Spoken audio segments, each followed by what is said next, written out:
Okay, it's time for the next A to Z mini-rework. My thoughts, ideas, changes, so on and so forth. Cool, eternal stuff, I don't care. Overview, damage, utility, mobility, crowd control. This should be 3.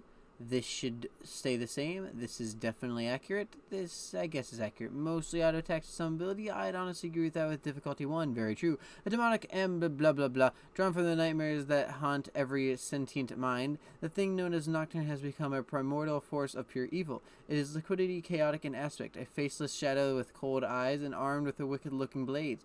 After freeing itself from the spirit realm, Nocturne descended upon the waking world to feed upon the kind of terror that can only thrive in true darkness. Okay. Yeah, Nocturne is just evil. Okay, Umbra Blades. Every few seconds, Nocturne's next attack strikes surrounding enemies for bonus physical damage and heals himself. Nocturne's basic attack reduces the cooldown. Yeah, it's no big deal. Duskbringer. Nocturne throws a shadow blade that deals damage, leaves a dust trail, and causes champions to leave a dust trail. While on the trail, Nocturne can move through units and has increased movement speed and attack damage. Okay.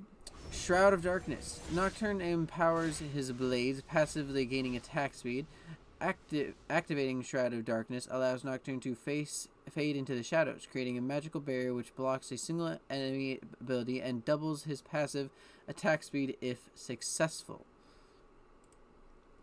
Unspeakable Horror.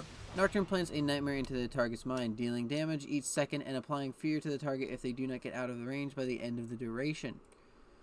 Paranoia. Nocturne reduces the sight radius of all enemy champions and removes their ally vision in the process. He can then launch himself at a nearby enemy champion. So I'm going to be blunt. Nocturne, I think, is kind of broken and pretty stupid. He is a assassin that can build like damage and tank, and it can work very well for him. He has a get out of jail free card with his W. He is an assassin that doesn't just rely on that can one-shot you while also auto-attacking you to death, and he also has a good amount of crowd control. So, honestly, I would kind of make Nocturne a bit more like Kain, but I'd make it a little bit different. Such as Kain's alt, Kain's alt is he goes inside of a target, and then,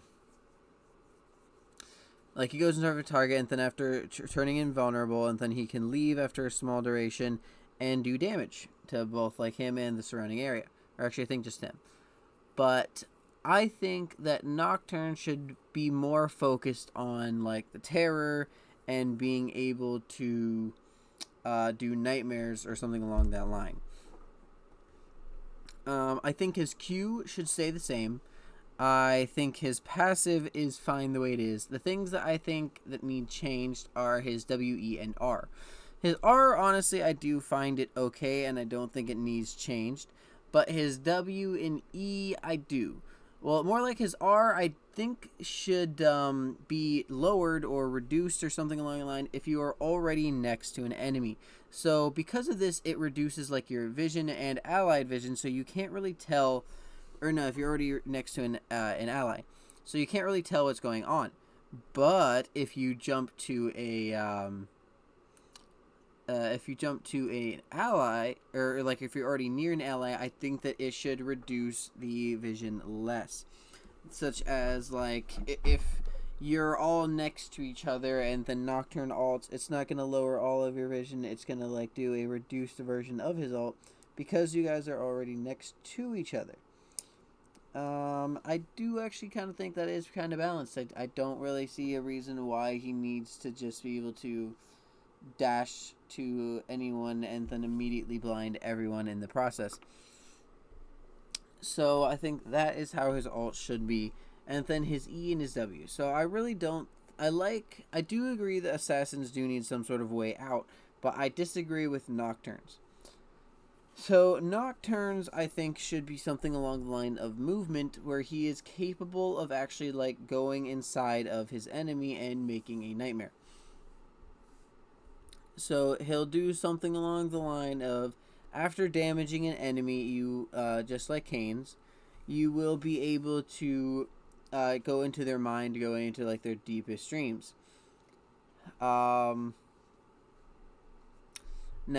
when you leave, if you auto attack them or reactivate after leaving, then it will fear them. But if you stay for like a certain amount of time, like it won't really have any drawback, I should say.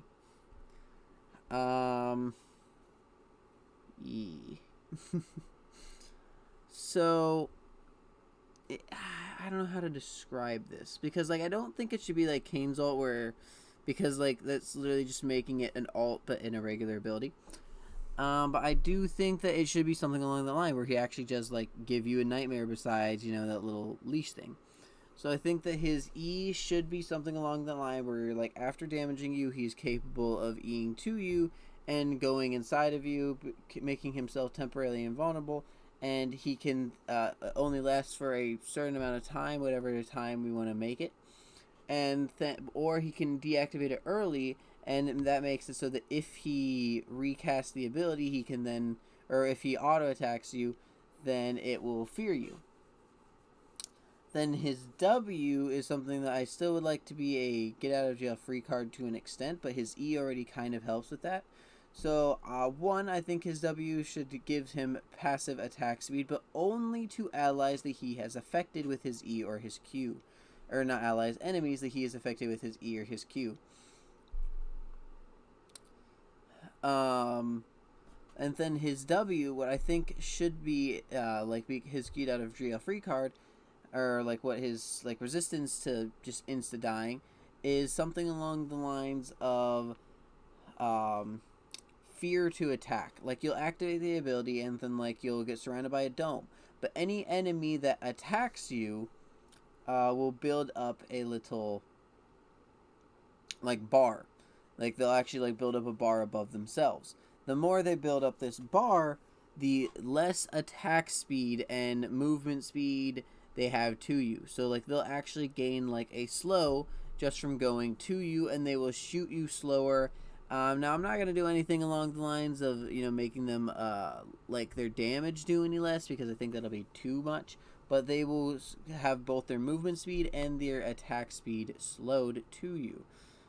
And yeah, like, it'll become even more and more the more they hit you. And then, as I said, with their E, you can go inside of them. Your Q, you can hunt them down and continue to auto-attack them. Your E, once you leave, you can auto attack them again, and that will cause them to be feared. And then your R, which as I said, just needs a small nerf to the radius, and then your passive is just fine. And I think that's Nocturne.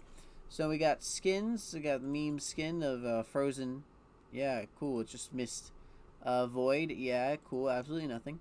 Ravager, which is yet again nothing. Haunting, which I think is a nice skin for what it is. Eternum, which is honestly pretty nice. Cursed Revenant, I do think is pretty cool. Elderwood, yet again, I do think is very cool. And honestly, that's all I would really say. I'd say Elderwood's good, Cursed Revenant, and Eternum's good. This is okay. Like, these three are definitely low to beneath 5. I'd give this a 5. And then these are all, like, 8s, honestly, to be completely honest. And, yeah, honestly, to be completely honest. And that has been Nocturne. Cool, yeah, his Eternal stuff. Okay. And I do think that this does need change a little bit. He should not have the utility he does, and everything else can stay about the same. And with that, I'm going to thank you all very much for watching, and I'm going to bid you all adieu. Goodbye.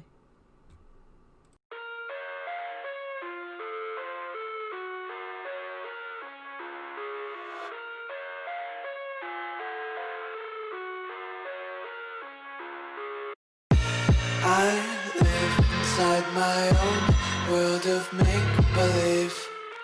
Kids screaming